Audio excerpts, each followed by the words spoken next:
ეროვნული სივრცითი მონაცემების ინფრასტრუქტურის პირველი მულტიფუნქციური გეოპორტალი წარმოადგენს მნიშვნელოვან რეფორმას, რომელიც ქვეყანაში სივრცითი მონაცემების მართვისა და გაზიარების თანამედროვე სტანდარტების დანერგვას ისახავს მიზნად. გეოპორტალი არის ერთიანი საინფორმაციო სისტემა, რომელიც სახელმწიფო უწყებებისა და კერძო სექტორის მიერ წარმოებულ სივრცით მონაცემებს აერთიანებს.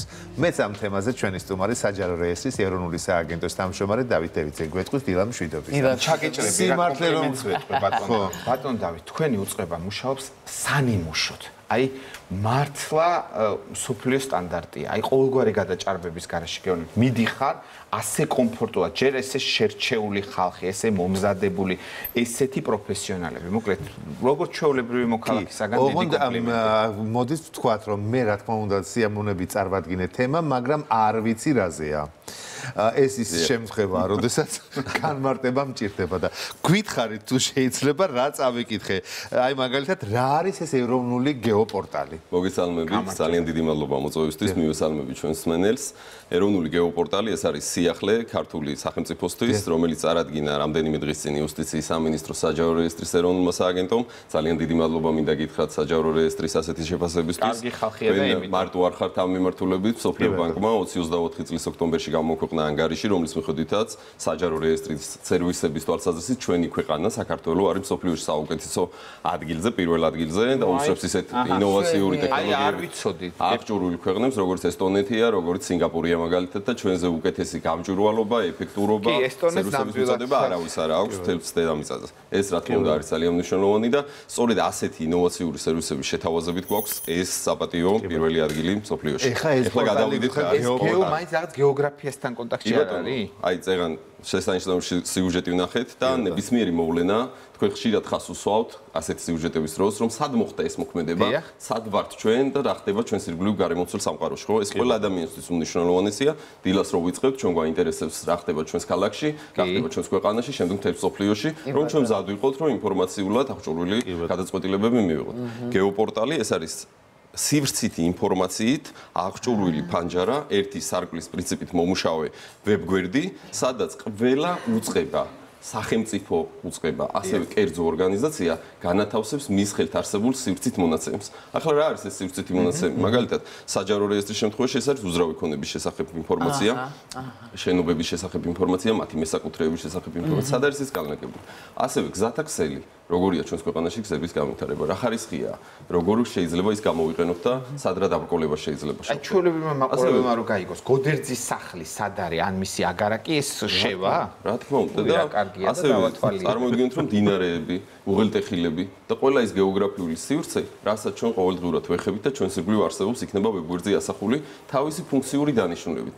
მაგალითად, ყველაზე მარტივად რო წარმოვიდგინოთ, აი ჩვენ ხსადაც ვიმყოფებით, ჩვენ შეგვეძლება ვებგვერდზე NSDI.gov დავათვალიეროთ ჩვენს ირგვლივ რა ინფრასტრუქტურაა განვითარებული, სად რა სკოლებია მაგალითად, რა პროფილია ამ სკოლაში, როგორია ჯანდაცვის ობიექტები სიახლოვეს, სად არის გულის კლინიკა და სად არის კბილის პოლიკლინიკა და ადამიანს თავისი დანიშნულების მიხედვით ძალიან სწრაფად შეიძლება სივრცეში ორიენტირება. ეს ონლაინაც არის, მაგალითად თუ მე A პუნქტიდან B პუნქტამდე გადავაადგილდები, ამ სივრცეში შეიძლება მოვიძიო ყველანაირი ინფორმაციას აქ მოიზიებთ.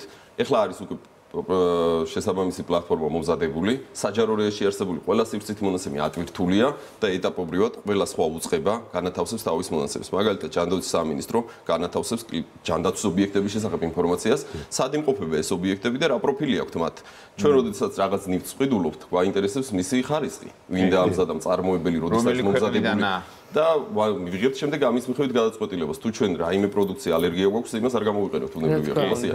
ანუ ჩვენ გვჭირდება სწორი ინფორმაცია და შემდეგ ამ ინფორმაციაზე დავაშენებთ ნებისმიერ პროექტს. აი მაგალითად თქვენ როდესაც გააშუქებთ რაღაც გადაცემას, თქვენ გჭირდება ზუსტად იცოდეთ ის ორთოფოტო რომელ წელშია გადაღებული, თუ იქ უთითებთ რომ აი ესე თუ ის შენობა იქ იყო თუ არა, მაგალითად გზის ხარისხი როგორი იყო 2017-ში და როგორია 2025-ში, ამის განსხვავების ანუ სახეცვლებებიც ავტომატურად შევაცვლებებით. რა თქმა უნდა მაგალითად ჩვენთან ესეთი კანონი არსებობს ფასადის ესე თვითნებურად შეცვლა არ შეიძლება.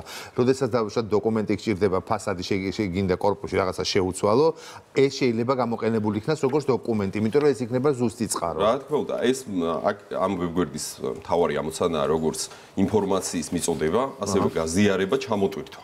აი წარმოვიდგინოთ, რომ რაღაც სამშობლო კომპანია იღო გადაწყვეტილება, რომ კონკრეტულ მიწისნაკვეთზე ააშენოს რაღაც ობიექტი. მას სჭირდება ძალიან ბევრი ცნობა დღეს. უნდა მიმართოს ეკონომიკის სამინისტროს, მუნიციპალიტეტს, საჯარო რეესტრიდან გაითხოვოს ინფორმაცია, მე დენის, წყალის, გაზის, ინტერნეტის კომპანიებისგან სად რა გადის სადენი და ამას სჭირდება რამდენიმე თვე, რომ ყველა მონაცემი შეგროვდეს. ცალ-ცალკე უწყებითი. ეს ყველაფერი წარმოდგენილი იქნება ვებგვერდზე და ჩვენ ნაკვეთთან მიმართებით, ჩვენს ქონებასთან მიმართებით ზუსტად გვეცოდინება სად რა კომუნიკაციები გადის. აი მაგალითად მე თუ უნდა მივიღო გადაწყვეტილება, რომ შევიძინო უძრავი ნივთი კონკრეტულ ობიექტზე. ბინა, მაგალითად, ან ვიქირავო ეს ბინა. მე მაინტერესებს, რა თქმა უნდა, სივრცეში რა ხდება, სად არის ბაღი, სად შეიძლება მივიყვანო შვილები, სად შეიძლება მქონდეს იმედი, თუ დამჭირდა კლინიკის მომსახურება მივიდეს, სად არის კულტურული ობიექტები, სად არის ისტორიული ობიექტები, ასევე რა ინფრასტრუქტურაა ირგვლივ განვითარებული, რომ მათ შორის გამოვიყენო და არც დავაზიანო. საქართველოში ხშირია მოგეხსენებათ შემთხვევა და თქვენი სიუჟეტების ხშირად არის, რომ სამშობლოს სამუშაოების დროს გადაიჭრა გაზის მილი, გადაიჭრა მაგალითად ინტერნეტის მიწოდება შეუწყდა. ეს რატომ ხდება, რომ ინფორმაცია არ არის გაზიარებადი. ბატონ დავით, აი თბილისში მეტნაკლებად გასაგებია, ანუ ინფორმაციის ბაზის შევსება მეტნაკლებად. მაგრამ აი მაგალითად რეგიონებში, როდესაც კახეთში ასე მაგალითად, აი იქ არსებულ ქუჩებს, სახლებს, მონაცემებს, ამაზე ვინ ზრუნავს, ვინ შეიყვანს ამ ბაზაში? კი ბატონო, ქუჩებს, სახლებს, უძრავქონებასთან დაკავშირებულ საკითხებს მისამართებს, ამას საჯარო რეესტრი აწარმოებს და უკვე შეყვანილია. შეგიძლიათ თქვენს, რომ დამთავრდეთ მონაცემა NSDI.gov.gr აკრიფოთ და იქ ნახავთ, რომ ეს მონაცემები უკვე განთავსებულია მათ შორის ნებისმიერი ობიექტის შესახებ სივრცეში რა მანძილებია, რა დაგჭირდება და როგორ ეს ნახვადია. ასევე ძალიან კარგი ამოცანა აქვს ამ ვებგვერდს, რომ მოახდინოს მონაცემების ვალიდურობის გადამოწმება. ანუ ის ხო ნამდვილია. საჯარო რეესტრის ეროვნული სააგენტო და იუსტიციის სამინისტრო არის კოორდინატორი უწყება, რომელსაც ევალება ყველა სხვა უწყების კოორდინაცია, დახმარება, რომ ატვირთონ მათ ეს მონაცემები. ეს ვებგვერდი და საერთოდ ეს რეფორმა მიმდინარეობს საჯარო რეესტრის და იუსტიციის სამინისტროს შიდა რესურსით, მომზადდა ჩვენი სპეციალისტების მიერ, გეოდეზია, გეოინფორმაციის სპეციალისტების და ასევე IT დეპარტამენტის თანამშრომლების მიერ.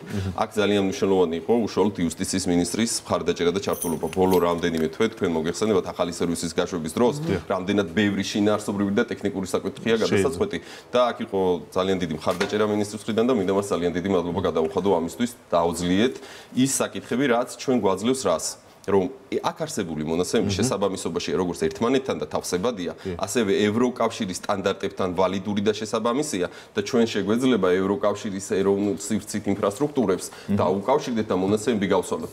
აი წარმოვიდგინოთ, რომ აქ თქვენ წარმოდგენილი გაქვთ ტელეფონის მოწყობილობები, მაგრამ შეიძლება მე მქონდეს 10 ტელეფონის დამტენი და არც ერთი არ მიდის თქვენს ტელეფონს.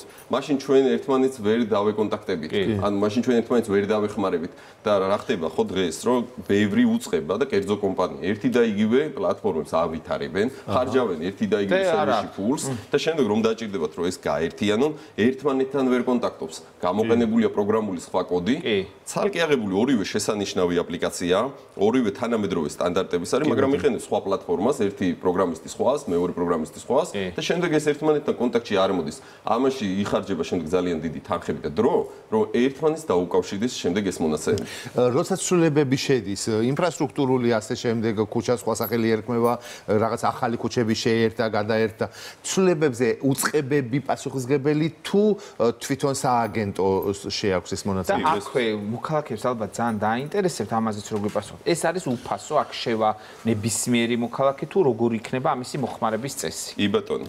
მოქალაქეებისთვის იქნება უფასო, ნებისმიერი ადამიანი დაათვალიერებს და დათვალიერების ფუნქციით მოქალაქეებისთვის და კერძო კომპანიებისთვის და მთელი სამყაროსთვის უფასო იქნება. ეს ფორმა რა აქვს ამას აპლიკაციის ფორმა იქნება და ეს უნდა ჩამოწერ. ეს არის პორტალი, ვებგვერდი, სადაც არის განთავსებული შესაბამის ბმულები. მაგალითად დავუჩვენთ კულტურულ ობიექტებს და გამოვა კულტურული ობიექტები, თან რუკაზე ორიენტირებით. ანუ რუკაზე გამოვიტანთ ამ ყველაფერს ელექტრონულ რუკაზე და სივრცეში ზუსტად ხედავთ სად მდებარეობს, სად არის მისი დაცვის ზონები, რაც ძალიან მნიშვნელოვანია. სად არის ყველა ეს მეტამონაცემები, ამას ქვია მეტამონაცემი, ანუ აი აქ წარმოდგენილი გვაქვს ახლა ჩვენ Coca-Cola-ს ბოთლი, რომელზედაც დატანილია ყველა ის მონაცემი, რისგან არის ეს წარმოებული. შესაბამისად ჩვენს ბაზებში არსებული ინფორმაციასაც ეს იქნება. მითითებული იქნება რამდენ ხანში ერთხელ ეს ახლდება, როდის არის დამზადებული, როდის შევიდა ბოლო ცვლილება, არის მონაცემები, რომლებიც არის ყოველთვის რეალურ დროში ასახული, მაგალითად უძრავ ნივთებზე არსებული მდგომარეობა, მესაკუთრეების საჯარო რეალურ დროში აქვს გამოტანილი, იცვლება თუ არა ინფორმაცია წამში უკვე მომხმარებელსაც მიეწოდება შეცვლილი, მაგრამ არის ბევრი ისეთი მონაცემი, რომელიც ეს ყოველდღიურ განახლებას არ საჭიროებს, მაგალითად ეხა გზები და ხიდები, როდესაც დამზადდება, შეიძლება 10 წლების განმავლობაში ის არ შეიცვალოს და მის შესახებ ინფორმაცია იყოს სტატიკური. თუმცა თუ შეიცვლება, მათ ვალდებულება აქვს, რომ ეს ასახოს. ხო, აი მათი ვალდებულება, აი უწყება არის პასუხისმგებელი, ხო? თუ ქუჩა სახელი ეცვლება ასეთ დროს, ცვლილება შეყავს მას, ვისაც ინფრასტრუქტურის სამინისტროს ასე თუ ქუჩა სახელი ან მუნიციპალიტეტს. კი ბატონო. მუნიციპალიტეტები ვალდებული არიან, როდესაც სახელწოდებას ცვლიან საჯარო რეესტრს აცნობონ, იმიტომ რომ ეს არის საჯარო რეესტრი არის დამისამართების წარმოებელი უწყება, სამისამართო რეესტრით საჯარო რეესტრი წარმოება, ამიტომ მუნიციპალიტეტი ამას რეალურ დროში პირდაპირ აგზავნის ელექტრონულად, რომ ქუჩა სახელი შეეცვალა, შესაბამისად ეს სწრაფად აისახება. ნებისმიერი ინფრასტრუქტურული გადაწყვეტა, რომელიც დაკავშირებული მაგალითად ყველაზე მარტივად რო ვთქვათ, აი ორთოფოტოებს ყველა ვიყენებთ, თქვენც იყენებთ დარწმუნებული. ამასაც საჯარო რეესტრის ეროვნული სააგენტო აწარმოებს, ყოველწლიურად იღება საქართველოს ტერიტორიის დიდი ნაწილი და თავსდება იმისთვის, რომ ჩვენ ყველამ ერთად გამოვიყენოთ. იქ წერია, რომელ წელში ეს გადაღებული და რამდენ ხანში ერთხელ განახლებადია. ბევრ ადამიანს გონია, რომ ეს რეალურ დროში დაკვირვება, ეხლა როდესაც შევდივართ, ეს არნიშნავს ბუნებრივია, რომ ეხლა ჩვენ უყურებთ ქალაქში გადაღებულს ონლაინ რეჟიმში. რამდენი უწყება იყო ჩართული ამ ამბავში?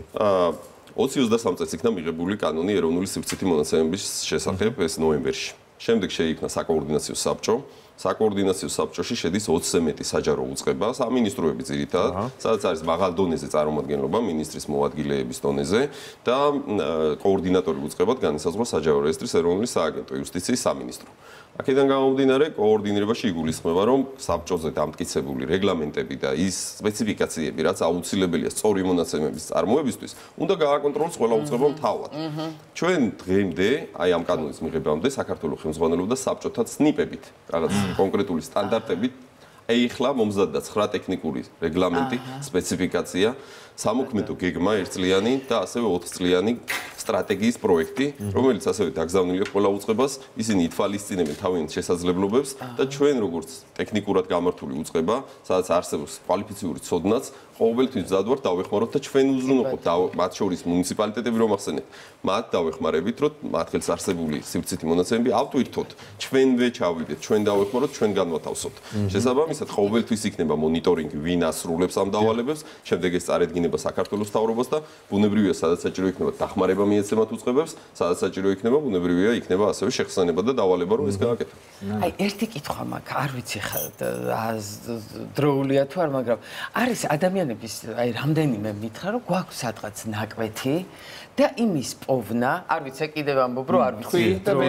და ზოგმა არც იცის, ოდესღაც მას გადასცეს ეს მის დედას თუ შვილს თუ მამას და ეს არსებობს სადღაც, აი, მაგრამ ინფორმაცია არა აქვთ ამით. უნდათ პოვნა, ეხლა გადაწყვეტეს, რომ იპოვონ, რომ ნამდვილად ახსოვთ, რომ ეს არის სადღაც არქივებში თუ სად შეიძლება, აი, ვთქვათ, ეს იპოვო, ეს საბუთები როგორ ინფორმაცია სად მოიძიონ?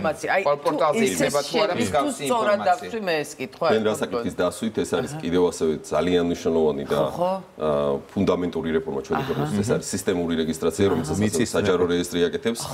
ამ დროისთვის 2022 წელს დაიწყო 1 იანვრიდან აზომილია 2 მილიონი მიწის ნაკვეთი და აქედან 1.400.000 მიწის ნაკვეთზე საკუთრების უფლება უკვე დავარეგისტრირეთ. ეს ნიშნავს, რომ საზღვრები დადგენილია, მოძებნილი არქივებში არსებული ინფორმაცია, თუ ვინმეს ეხლა ეს ესაჭიროება, თქვენ ვის როგორც აღწანეთ, აქვს საშუალება SLR.gov არის ესეთი საიტი ან NAPR.gov, სადაც შეიტანს ინფორმაციას, რომ ამიზომით მიწის ნაკვეთი, პირველ რიგში თქვენ უნდა მიუთითოთ, რომელი მიწის ნაკვეთის რეგისტრაცია გნებავთ, ან დაიწყება წარმოება და არქივებში თუ არსებობს რამე ინფორმაცია, ჩვენ გამოვითხოთ ამას, დაგეხმარებით მაქსიმალურად და სწორედ ამის ეფექტიანობის მაგალითია, როდესაც 2 მილიონი ნაკვეთი კიდევ მეორე ფაზომილია და აქედან 1.400.000 უკვე რეგისტრირებულია. დღეში დაახლოებით 3.000 ნაკვეთზე საკუთრების უფლება დგინდება უზუსტესი აპარატურით, 1 სანტიმეტრის სიზუსტით არის აღებული მონაცემები და შემდეგ ეს მონაცემები ისევ ამ თემას რო დაუკავშირდეთ, ვიღაცას დააბრუნებინებენ მოვა მაგისით რომ აქ ისეთი მექანიზმია, რომ არ გახდება დასაბრუნებელი, რამდენადაც მოსახლეობა ბლოკის პრინციპით იზომება მიწა, ყველა თანამესაკუთრე ან მეზობელი ნაწილი ერთმანეთს ეთანხმება, დაახლოებით 50 მიწის ნაკვეთი ერთად იზომება, მეზობლები თანხმდებიან, შემდეგ ყველა უწყებას, ვისაც შეიძლება კონდეს საომავლოდ ის საკითხი, რაც თქვენ მზადეთ, ეგზავნება ინფორმაცია და ერთი თვე აქვთ მათ. ვებგვერდზე გამოქვეყნებული მონაცემები რომ დაამუშავონ, ნახონ თუ რამე პროტესტი აქვს, თუ რამე კი, სოციალურ ქსელებში არის, მაგიტომ ახსენეთ ჩვენ. შემდეგ ეს პროცესი კიდევ შეიძლება რამდენიმე კვირით გახანგრძლივდეს, იქიდან გამომდინარე რომ მოცულობითია მონაცემები და საჯარო რეესტრი. აზომვას უფრო სწრაფად აკეთებს ვიდრე რეგისტრაციას ახლა. პირველად ხდება საქართველოში, როდესაც ქართველი კაცი მიწის მსაკუთრე გახდა. ახლა ჩვენ თუ გადავხედავთ საქართველოს ისტორიას, არასოდეს ქართველი პერსონალურად არ იყო მიწის მსაკუთრე.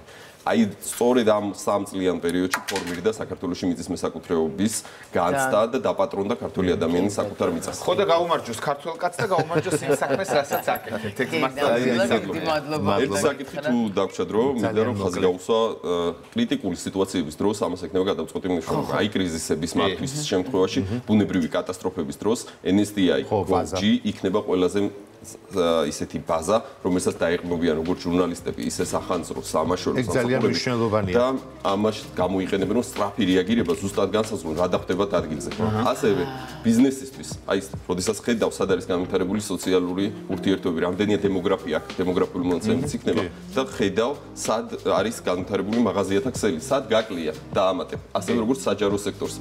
შეგვხვდებათ ალბათ ბევრი უწყება, როდესაც 1 კილომეტრში კიდევ თავის ოფისი აქვს გახსნილი. იმიტომ რომ ასეთი კომუნიკაციის საშუალება არ ქონდა. დღეს როდესაც ნახავს, დაინახავს სად აკლია სერვისის მიწოდება და იქ განავითარეთ და ბევრი სტარტაპი სწორედ ამ მონაცემებს დაიხსნება და შესთავაზებს ახალ ძალიან მნიშვნელოვანი ბაზა ეროვნული სივრცითი მონაცემის ინფრასტრუქტურის პირველი მულტიფუნქციური გეოპორტალი იყო გადაცემის ამ ნაწილის თემა. დავით დევიძე იყო სტუმარი, საჯარო რეესტრის ეროვნული სააგენტოს თავმჯდომარე. დიდი მადლობა თქვენ, დიდი მადლობა წარმატებებს.